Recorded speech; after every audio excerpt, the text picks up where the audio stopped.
When the St George Queensland Reds won the 2011 Super Rugby title, it capped a year in which they confounded critics, opposition and observers alike by playing an entertaining yet successful style of rugby. Right for the roar. St George Queensland Reds. On the surface, it played out like a Hollywood script. A team of young, largely unknown talent, forming a cohesive unit, bound together by a collective culture, breaking free from the shackles of a troublesome decade for the sport in Queensland. Cooper's with him. He's got Cooper. Is this a magical moment? Coming up. Genia! Yes! The Queensland Reds, Super Rugby champions in 2011. In reality, the result was the first step in a long-term plan to return the organisation to its former glory and to revolutionise the model for professional sport success in Australia.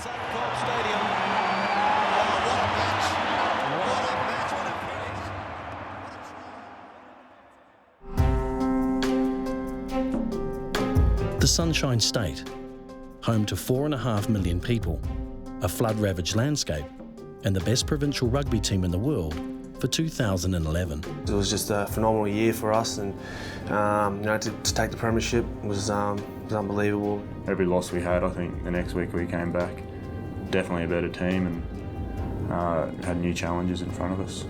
Everyone still believed and everyone still had a lot of confidence going into that season, and obviously that showed with most of the games. It wasn't just the 15 out on the field or the 22, it was a whole squad effort. I didn't think that we were going to go all the way, but we just took it step by step and we kept winning games. Yeah, early on might have been a bit shaky, but with every big win we had, we grew in confidence. The joy and the excitement that really came over us, and I'm sure you can see that in the pictures from the final minutes and what happens afterwards. I think that was just a brief snippet of the reaction of the state.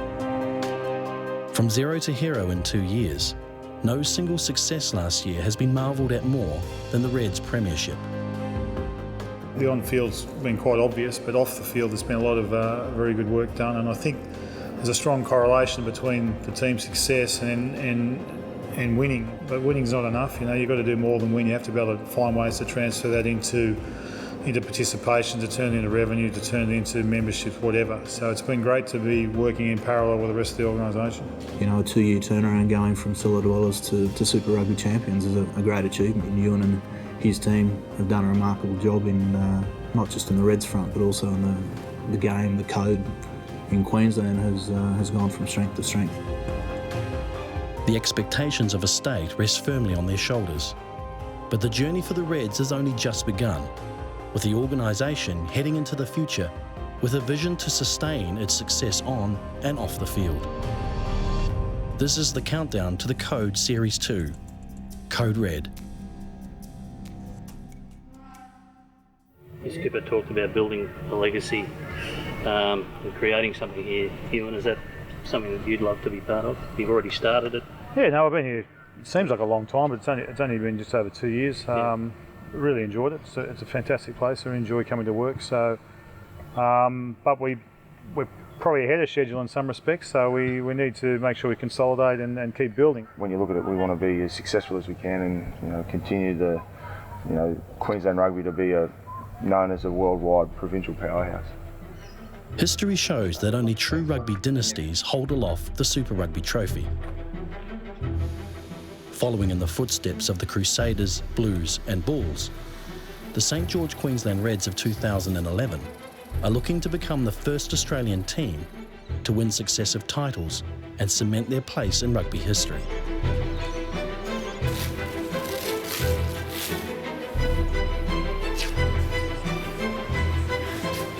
This is your specific power work, okay? Because we're not doing any other power work in the gym, apart from you've only got your strength stuff. He's only doing... Over the coming weeks, viewers will get the opportunity to get inside the Reds organisation. Quicker steps. Yeah, well done, nice work, good work. Because you're going to move, you're going to do something. You're going to go that way or that way. You want to drag someone or hook someone. Head up, head up, head up. From management through to match day, from the changing room to the boardroom. The story of the St George Queensland Reds will permeate beyond the on-field endeavours, allowing the audience a glimpse at the complexities of the sporting business and the test that awaits them as the hunted team. You know, it's about resetting the goals now and improving on that. For us, that's the challenge now. Obviously, backing up, we're the ones to beat now, so there's no going under the radar. I'm looking forward to the challenge, really. I think, you know, the majority of teams will obviously be up for the game against the Reds. Every game, every week will be tough. If you're not changing, then you're going backwards, really. So I don't think we've got anything we can sit back, apart from a trophy in the cupboard. But that was last year's. You know, the minute we actually lace on a boot and get out there and play under the Reds' name, it's a new set of circumstances. So we can take the benefit of the experience we had last year, the euphoria and excitement and all of that. That doesn't get forgotten, and that's important because it gives you confidence.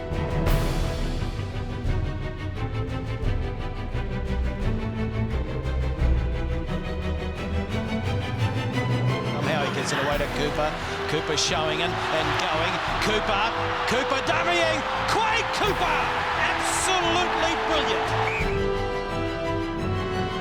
In the end, we won 85% of our games. You don't fluke 85%.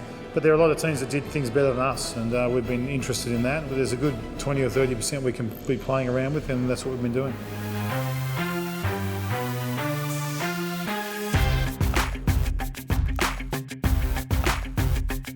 Playing a starring role in the factual TV series The Code, the cameras will be based at Ballymore from pre-season through to the end of the final series, filming every aspect of the organisation for Series 2, Code Red. Yeah, personally I thought having the cameras around was a great opportunity. Well, Series 1 took everyone by surprise. No one expected the access that we're able to be granted. The great thing about the success from Series 1 means that now we know we can really push the boundaries on the content that we produce. So for us, it stands as a given that the show can only really grow from here. The Code Series 1 took viewers inside the previously inaccessible Waratah team environment to share the personal and collective journey of the team as they experience the highs and lows that victories, losses and injuries bring. But the focus now turns to the Super Rugby champions for 2011. It just gives you an insight into kind of the lives and the day-to-day processes that we go through. What you see on the field, you think it's all easy stuff, but you have to see behind the scenes. It's a lot of hard work. It gives it another avenue for the supporters to learn about these guys and what they do on and off the paddock. Just tap into their personalities. There is a story to be told here. You know, we've come from cellar dwellers to champions in the space of, 2-3 years.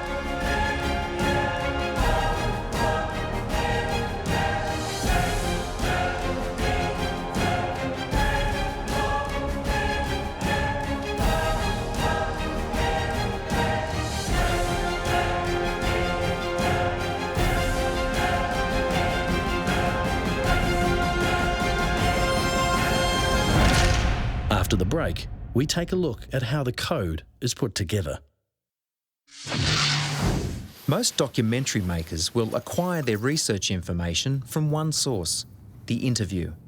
And for the code, it was an important way to introduce the main characters to the viewers. Off we go. My name's Jeff Clark and I'm the lead physiotherapist for the Queensland Reds. I'm Anthony Fienga from the Queensland Reds, number 13.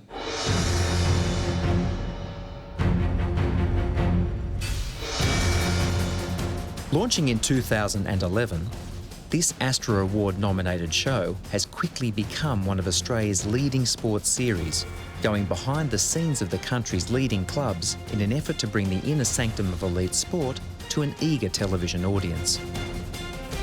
Join us as we take a quick look behind the scenes of The Code to meet the filmmakers and to find out how the production comes together.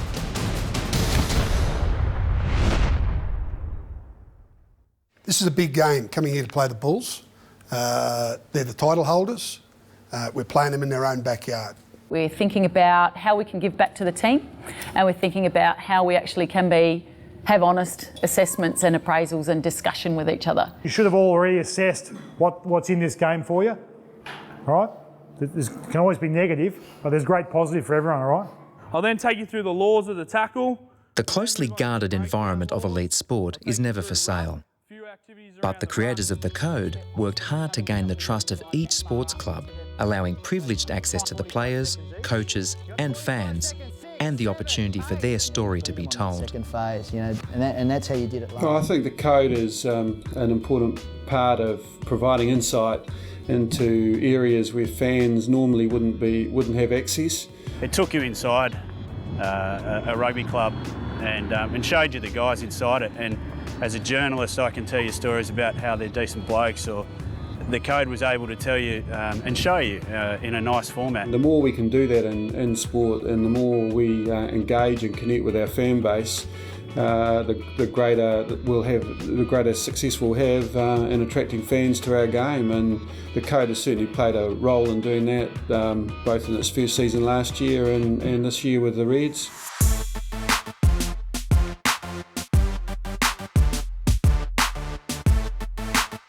We were heavily influenced by what a lot of the North American sporting organisations had done with a lot of their video product. The critical key difference for us was we wanted to embed ourselves for a lot longer, so we agreed that it would have to be a 12-month production timeline. Many broadcasters and production companies have tried in the past and not necessarily been too successful, so we wanted to keep it as small and minimalist as possible. In terms of shooting the code, digital SLR technology was identified as a good option, just in terms of its portability. It doesn't get in the way, it's quite discreet when you're shooting with it. So in terms of the physical makeup of the camera, a digital SLR camera is essentially a stills body. So it's very small, very lightweight, extremely portable. And even with the accessories, the digital SLRs are still much smaller, much more discreet than the larger cameras used in documentary work. With the new technology and an untested workflow, the code team spent a week with the Scots College First 15 as part of the Battle of the Hill documentary to put the cameras to work. The small crew and their minimal equipment integrated seamlessly into the team environment, allowing the inner sanctum to be breached with minimum obtrusion.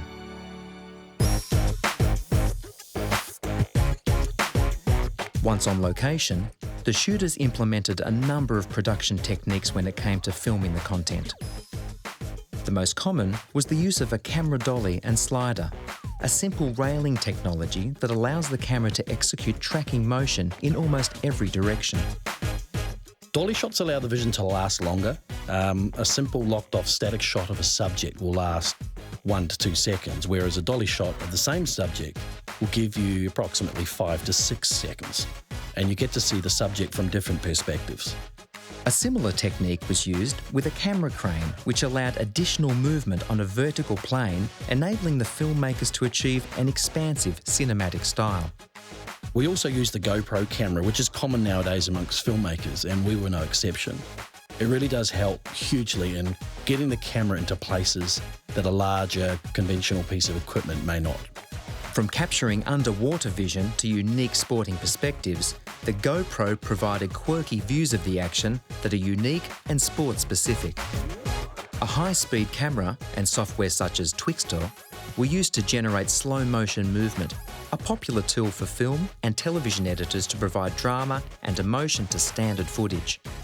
All of these elements combine to enable a stylised visual palette that assists in painting the story for the viewer.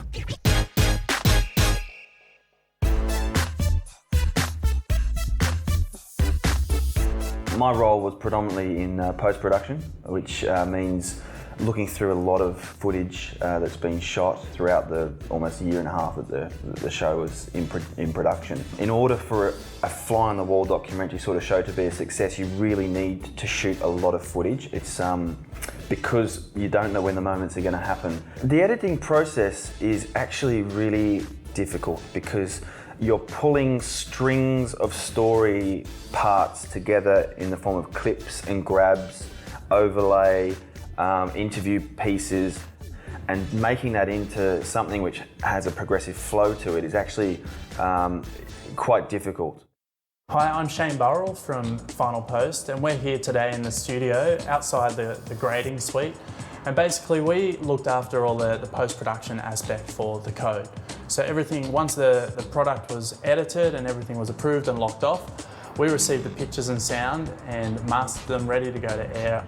I think with grading, you need to experience it to really see what the difference is. You can't, you take it for granted when you see a picture, you think that's just it. But unless you see what it was like before or what it could be, then you don't really realise the value that it can add into it. You can grade a picture so many different ways and you get so many different emotions from that same picture. So we're very fortunate to have some of Australia's leading colourists work on this project. We had both Warren Lynch and Trish Cahill working on it. They come from a strong feature film background, and Warren regrading material for DVD releases such as the Lord of the Rings trilogy and projects like that. So these guys have just got an immense amount of experience.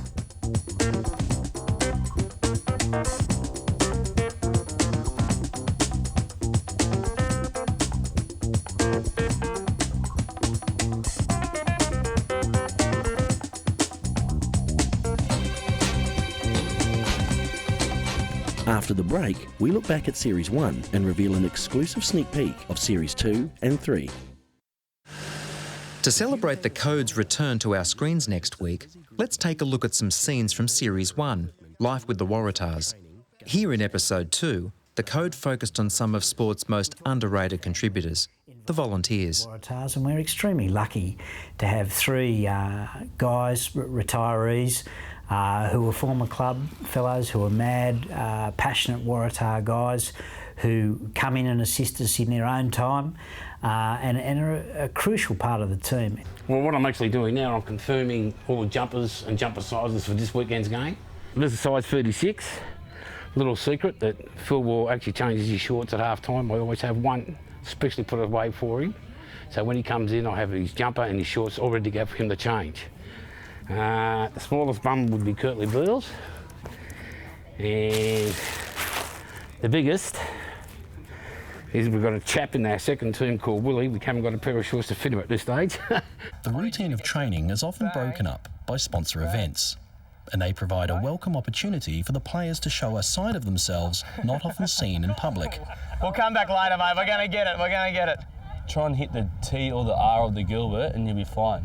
And naturally, from a team of performers, some unique characters emerge. Getting good power through it. You got to love it too. You got to love the ball. Tell it to go home. Tell it to go home. Talk to it. Oh, you're not really feeling it, no? All right, we might have to try another way then. Well, there's not really any other way, I don't think. The two things that really disappointed me personally. And coming soon in 2012, the code follows elite netball team, the Adelaide Thunderbirds, and their coach, Jane Woodlands-Thompson, over an intense week leading up to their clash with an arch rival. Second half, and we all agreed afterwards that it would be fair to say that the opposition had more passion and more intensity than us, which we don't take lightly. We pride ourselves on our passion and our intensity. So from that aspect, that will need to be dealt with, and sometimes the feelings have to sit. We can't gloss over that. No more talk of finals. We're not there yet, so I don't want to hear any more media interviews talking about when we get to finals or on the way to the finals. F word is banned. No more talk of how well we get on, because actually it's a curse. At the moment, it is our biggest enemy because we're not being hard enough on each other. I think that netballers are fantastic role models. They're very, very good at life balance. We don't make a whole lot of money, so we train, just as much as maybe an AFL or a rugby league club do, but it's all out of hours, so we all have our full-time jobs, part-time study, full-time study, and are juggling all of those commitments and still manage to get it all done. It means that we do need to worry and still focus on our career after netball as well. Hi Cedar, how you going? Well, yeah, absolutely. After Sunday's loss, we're certainly going to hold on to that hurt and take it into Sunday for sure.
In an exclusive sneak peek from Code Red, we get a front row seat to a season-ending diagnosis as the Reds medical staff gather for the post-game medical checks. As team doctor, Greg Smith has a difficult job of repairing plenty of physical damage. But delivering a grave diagnosis is just as taxing, as Dallin Murphy is about to find out.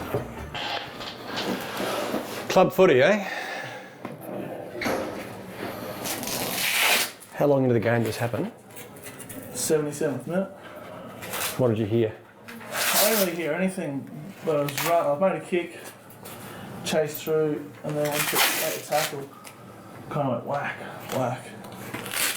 Hit the deck. I was like, oh. So were you tackled at the time this happened? No. I was trying to make a tackle. So you sort of pivoted to take the tackle. How long did it take to swell up? Play every night. You couldn't continue on, obviously. Nah. Just relax your muscles all nice and tight, mate. Let me have it. The worst case scenario is an ACL injury, Bend a little bit. which would require at least 6 months of rehabilitation. I like it. Your knee underneath there and give it a good tug. Yeah, I think it is anyway. ACL? I think it is. It's not there. We get an MR and we'll go from there. But it's not good news, Al. Do you agree? Yeah. The ligament is supposed to be holding it there. It's not there. It's not there. So let's get it all MR'd and go from there. Good bugger. You all right?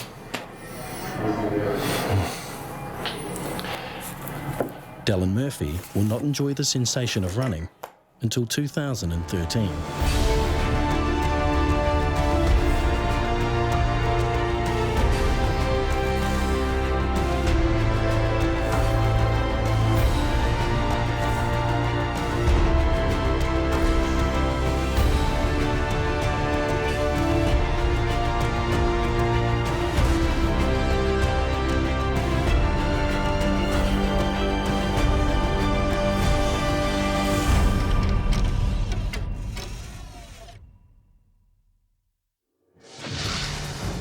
For information on becoming a Reds member, go to redsmembership.com.au. For everything you need to know about the Code Series 1, 2 and 3, go to thecodetvshow.com.au.